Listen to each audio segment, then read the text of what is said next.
আসসালামু আলাইকুম। আপনারা দেখতেছেন যে কাঠ চেরা হচ্ছে। তো এই কাঠগুলো দিয়ে মূলত আমি কোয়েল পাখির খাঁচা বানাবো। অনেকদিন ধরে এই কাঠগুলো কেটে রাখছি, কিন্তু মিস্ত্রি না পাওয়াতে কাঠগুলো কেটে আর কি খাঁচা বানাতে পারছি না। তো অনেকদিন পরে পেলাম। তো ফাইনালি খাঁচা মোটামুটি ভালোভাবেই কাজ চলছে। তো এগুলো সবাই পারে না, তো আমার মাপঝোপ সবই দেখাই দেওয়া লাগে। তো সবসময় তাদের সাথে আমি লেগেছিলাম যে কখন কি লাগে না লাগে।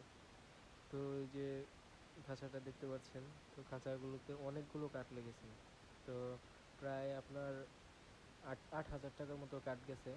তো আমি চাইছিলাম যে এই খাঁচাটা একদম পার্মানেন্টলি ভালো করে বানাবো, জানি বারবার এটা রিপেয়ারিং করতে না হয়। তো ভালো মানের নেট এবং কাঠ দিয়ে এই পর্যন্ত আর কি বানানো হয়েছে। তো একদিনে আর কি শেষ হলো না। তো তারা অর্ধেক কাজ করে আর কি চলে গেছে। তার আমাকে বলে গেছে যে কালকে আইসা আবার এই কাঠগুলো ঠিক করে লাগিয়ে দিতে।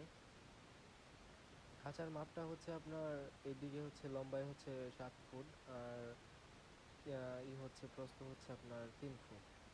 আর ডিম আসার যে জায়গাটা এটা হচ্ছে আপনার 6 ইঞ্চি। তো পিছনে অনেক গ্যাপ রাখছি, কারণ ময়লা পড়ে সেখান থেকে ময়লাগুলো সরান লাগে। এই জন্য আর কি এটা করা। পরের দিন এসে তারা খাঁচাটা কমপ্লিট করে যায়। আমি রমজান মাস, সেই জন্য সেহরি করে একটু ঘুমাইছিলাম। তো ওই জন্য বাবা আমাকে ডাকে নাই। তো তারা, আমি ঘুম থেকে উঠে দেখি প্রায় কাজ শেষের দিকে, তো ওখানে ভিডিও করতে পারি নাই, সেই জন্য লাস্ট ভিডিও করে দিলাম। তো তারা যা বানাইছে ভালোই বানাইছে।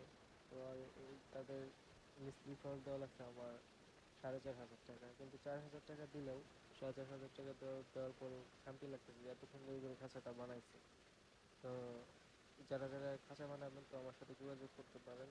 আমি আপনাদের মাপঝোপ বলে দেবো কোথায় কতটুকু লাগবে। অথবা যদি আপনারা খাঁচা বানাতে চান তাহলে যোগাযোগ করবেন, আমি খাঁচা বানিয়ে দিতে পারবো। তো সবাই ভালো থাকবেন, সুস্থ থাকবেন, আর দোয়া করবেন আমার জন্য।